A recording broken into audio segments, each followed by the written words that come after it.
Ah, Jake, so you want to learn Spanish, huh? Well, you've come to the right place. I'm going to teach you all about what it's like to learn a second language.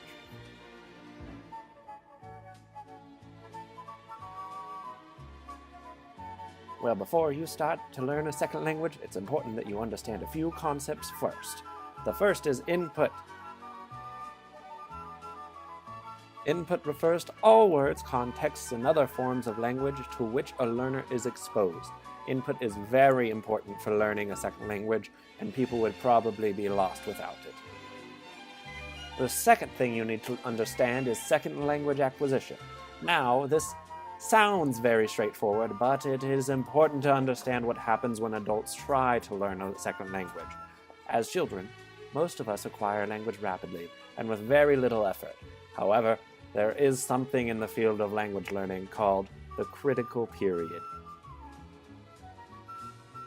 The critical period begins when you are born and ends between the ages of 7 and 12.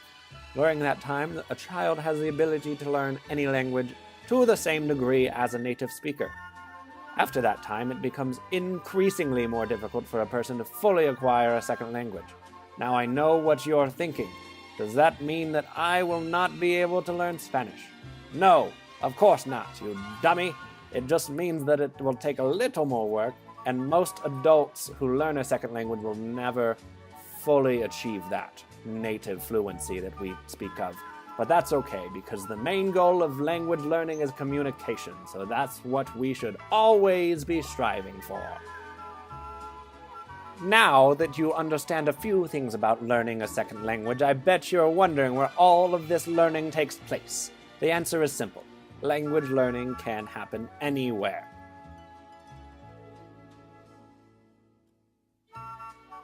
A lot of people choose to learn languages in classrooms, high schools, universities, community colleges, and their night classes. For some people, though, the option is not available, or they would rather try another way. So there are countless online options to choose from. Some of these countless options include Rosetta Stone, Duolingo, Rocket Languages, and Babbel. That is 4 for those who aren't counting. These can range anywhere from a free price to a few $100 prices. Find a program that works just for you. It's worth it. For some people, traveling and immersing themselves in the language is how they choose to learn. This can be a very effective way to learn a language because you are immersed and you have to figure out how to use the language to survive in your new environment. While traveling is not an option for everyone, it is definitely helpful for language learning, that is. All of these options are available to people who want to learn a second language, but you can also ask for help from friends or family members. That one guy at the supermarket that just wanted to find some celery but couldn't, so he called his wife later to figure out where it was, and then she told him, and he was like, "Oh, I should have known the entire time." Practice by helping each other, is what I was saying. Okay, Jake, now that you know where you can study, let's talk about what to study. Learning language is a lifelong process, and you will never stop learning new things about your new language, but you gotta start somewhere. Am I right? Start simple and learn how to greet people and introduce yourself. Once you get started, it will become easier to learn new vocabulary and grammar tenses. It is very important to practice listening to people who speak your target language, because it will help you learn pronunciation and how to use certain words in context. As you begin to learn all of these new things, you can start to develop speaking and conversation skills. And before you know it, you will be holding conversations all on your own. Language learning can be fun and exciting, but it is not always easy. Just ask Captain Warby from the 3rd Precinct of the LAPD.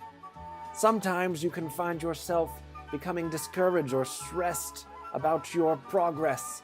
Sometimes you aren't just being exposed to language as much as you may need to in order to learn. Or you're just finding it difficult to learn certain concepts. But never fear. There are ways of overcoming these linguistic hardships. Maybe you just need to increase your input. Try watching movies or TV shows, or listen to music in your target language to help sharpen your listening skills. If you are feeling stuck on a concept, try asking for help from different people, like that guy at the grocery store. Maybe someone can explain it to you in a way that makes sense.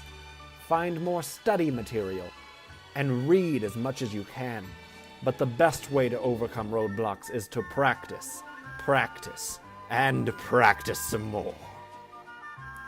The cool thing about learning a second language is that it opens a lot of career opportunities and side hustles. Now that you are a master, a sensei, a Jedi Knight, a chef, you can harness your skills to teach others a second language. Or you can work as a translator and help people communicate with one another, whichever one sounds more pleasing to you. There are tons of options. But even if you don't want to pursue a career in linguistics, adding a second language learning to your resume can really spice it up and help you stand out to future employers.